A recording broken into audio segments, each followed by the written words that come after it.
Good time, ladies and gentlemen.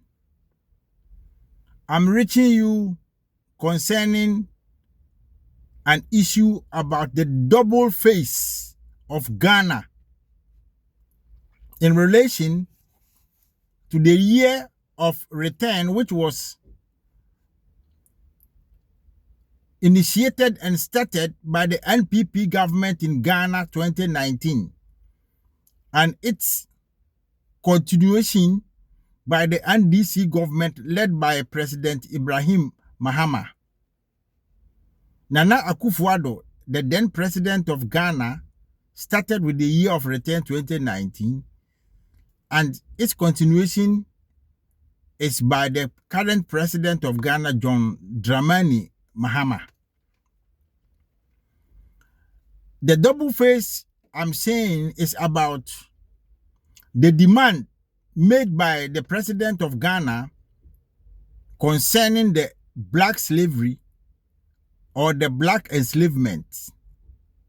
The demand to compensate the black enslavement by the Europeans. Since the government of Ghana started that, it has drawn global attention,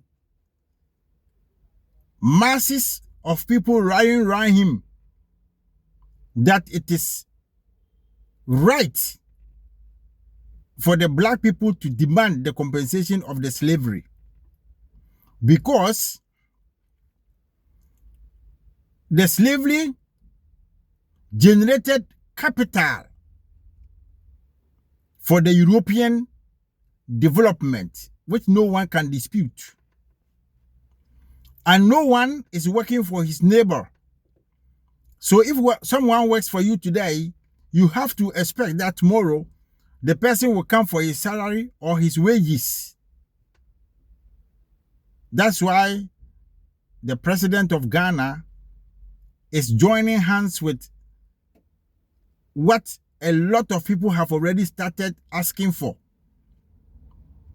The very day that the white people landed on the soil of Africa and decided to take the people along with him to go and work with them in Europe, in the plantations in America and everywhere, the resistance started, and our ancestors started demanding for the work that they have done to them.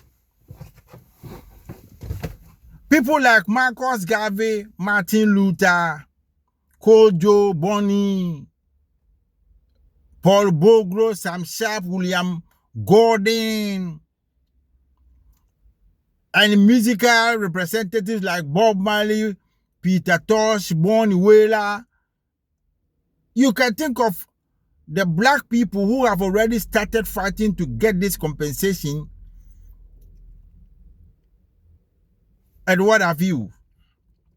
So when the president of Ghana made that declaration, blacks home and abroad, as Marcus Garvey said, Africa is for Africans home and abroad. Each and everyone is very much happy. And all of a sudden, so shockingly surprising, the same president who has raised the hope of the black people demanding for the compensation of the slavery, in turn asked the European Union to come and protect Ghana security-wise. And this has left a lot of people asking why? Why now? Why this double face?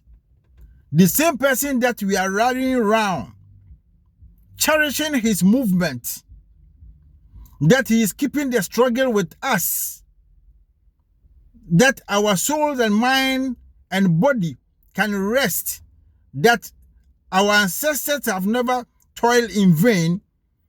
That same person is asking the people he's demanding the compensation to come and protect him. So which is which? Why this double face? This is the question at stake. And the little that I have to say about this is, let us not forget that we, the black people, the problem we have is divide and rule. Anytime when we're about to achieve something collectively, then from nowhere, the division comes. But this time, let's live above every challenge that can lead to any form of division that will deny us or derail us from achieving that predetermined objective of our ancestors, which a lot of people have shared their life to achieve: the compensation of the black enslavement is about to reach its completion. Therefore, let us not just look at what one person who has supported the long objective, the goal, the struggle, and say that we are going to cause divisions among us. Let us be wary of whenever we are about to reach a point, then from nowhere, we start to disintegrate. Now the battle is almost fought and win. So it doesn't matter the nature of the surprise, the betrayal, the denial, the unexpected move, the double slap, or whatever. Let us stand firm. Let us stand firm as people, home and abroad, and know that the struggle didn't start now. Therefore, nothing can destroy it. We only have to look at it and find solution by not just attacking the president in Ghana and forget how long and how far we have come. This is my request. What I'm hearing is that it is due to the attack, the presence of the Boko Haram and the insurgents who may probably come to Ghana. That is why, out of cowardice, the president of Ghana has agreed to sign that pact. If it is true, I don't know. If it is not true, I don't know. I only heard it. And if it is true, and even if the decision of one person is taken against the decision of the masses, we don't have to be angry. We only have to reshuffle our efforts and redouble our strokes upon whatever system that is being put in place to destroy what we have been working towards since time immemorial. My prayer, my request to all people in the Americas, in America, in the Caribbean, in Europe, in Africa, who have become so much disappointed in what they have heard from the president of Ghana, not to worry so much, but to stick to the goal that we are demanding. Africa is not for Ghana alone. And Ghana doesn't represent the whole of the black populace. And the mouth of one person cannot destroy collective decision of the whole black race. So if what he has done is not conforming to the demands and the wishes and the goals of the black race, let's just brush it off and pursue the course. The CARICOM is there.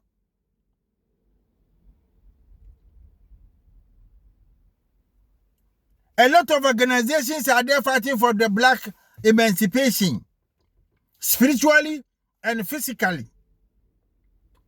And we know there are a lot of leaders who are representing Africa, home and abroad, who are already bought. It's not the first time. So my little words is that let us all smoke peace pipe let sleeping dogs lie.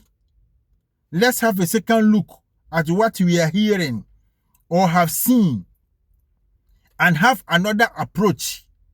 Because united we stand, divided we fall. And we are no more going to fall. We are sticking to the goals of Marcus Garvey, continued by Kwame Nkrumah, followed by Lumumba, and others that you know. We know that North Africa is taken by the Arabs. South Africa, if we are not careful, will be taken by the Europeans. And the Middle Belt is spread by the Chinese. So where is Africa if we don't unite and stand strong to withstand these, and I say these, trials and temptations? What will be our future? So it doesn't matter the fact that we have been able to identify early who has said something right from wrong or something wrong from right. Let us still tighten our boots and know that the struggle continues unabated. We know who we are under the sun, and we are never going to relinquish our hope that tomorrow will be better for us by preparing from today. We are already in the war front, and now that we are able to disseminate the message to the youth and they are understanding us more than ever, don't let us fall apart. Let us be one and keep the struggle. The anger in people who have raised their voices against the president of Ghana and spreading message on the social media that people have to do away with Africa. Please, don't think about that. Don't start it. We are one people and we know our story. Anytime we are about to achieve something, then from nowhere, this sort of attacks and infiltrations fall in, and before you know, then we are fighting among ourselves. Now we know how the enemy enters into our domain and put it into separation. And we are no more going to accept this anymore. So irrespective of what you have heard or seen from Ghana, don't worry. One love. Fight and let us make it. And you and me can make it happen. To demand what we ought, and also to prepare the future for the young ones to come and protect Africa. This is what I have right now. I'm not an Englishman. I'm a Shanti man, the CEO of the Black Restoration Foundation. And I know that we are restoring whatever our ancestors lost physically and spiritually. We can never sit down unconcerned for the death of our ancestors who died in Africa, on the high seas, in the Americas, on foreign lands, be in vain. We have to stand firm. Stand firm and fight on. I will end up here, and I want you to call your brother and your sister, put this message across, and discuss it in your household with the people that we are about to get the demands. Once it has been put before the United Nations, it means we have reached the apex to discuss it, and we can never return without receiving what we have been struggling for. Thank you, and let's move on. A luta continua. Yaman, blessings.